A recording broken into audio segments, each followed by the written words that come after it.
نحمدہ ونصلی علی رسولہ الکریم اما بعد فاعوذ باللہ من الشیطان الرجیم بسم اللہ الرحمن الرحیم۔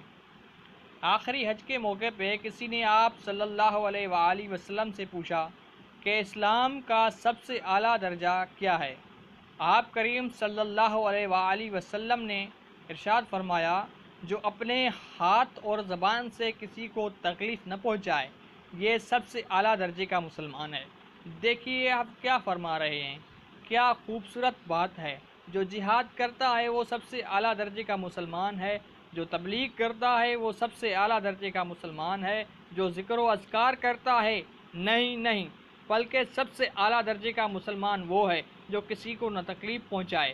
خیر الناس من ینفع الناس، آپ نے فرمایا سب سے بہترین انسان وہ ہے جو دنیا کے کسی انسان کو تکلیف نہ پہنچائے بلکہ نفع پہنچائے۔